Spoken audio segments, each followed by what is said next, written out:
Hello, welcome to iGod Today, your daily reflection, and I am Father Soney Sebastian, a divine word missionary priest. We see Jesus spending more time with his disciples and teaching them. He was teaching them things that the crowds were not ready to hear or not yet ready to hear.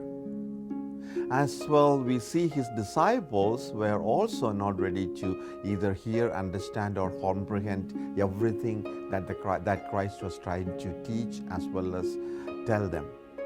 Today we have the second of the three predictions of Jesus' passion, death, and resurrection, which he communicates to his disciples.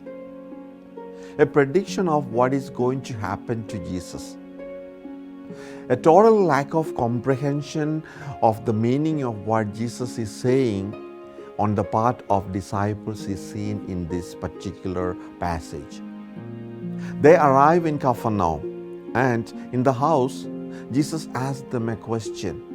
What were you arguing about on the road?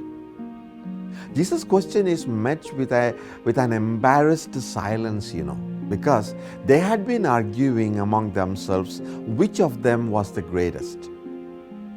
The minute the question was asked, they knew they were in the wrong. Why were they arguing about it? Sometimes it could be because since Jesus had now for the second time announced of his impending death, they were probably beginning to accept the possibility of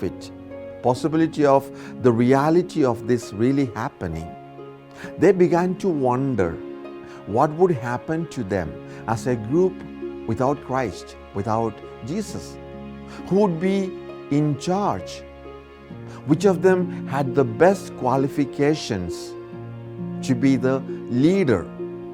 So hence their argument. If that was the case, then Jesus' question was even more embarrassing. They could hardly say, well, we were wondering which one of us would take over when you are no longer with us.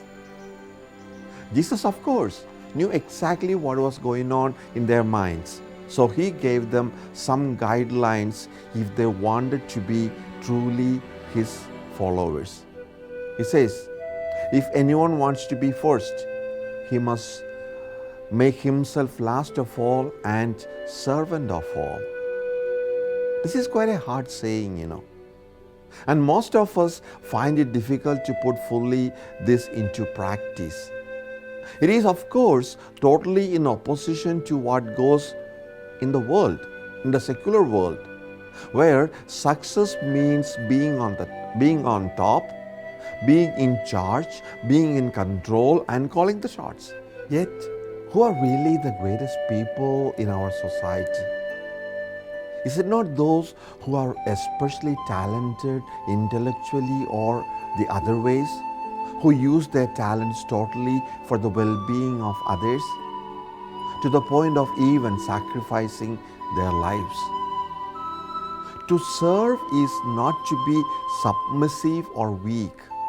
It is not putting oneself on a lower level than those being served. It is simply to be totally committed to the good of others and to find one's own well-being in being so committed. Jesus then takes a little child as a symbol of all those who are vulnerable, weak, and exploited. Children are used by Jesus as symbols of the vulnerable, the lowly, and weak in our society. They are the ones who are most of all to be served and protected and nurtured. In so doing, one is recognizing the presence of Jesus and the presence of God in them. As Christians, we have much to be proud of in our record of service to our brothers and sisters, especially those who are weak and vulnerable. But we also have to confess that within our church and in our dealings with the world, we have had our fair share of craving for power, status, and position. Let our prayer be today, Lord, May our lives be guided by the principles of service and love.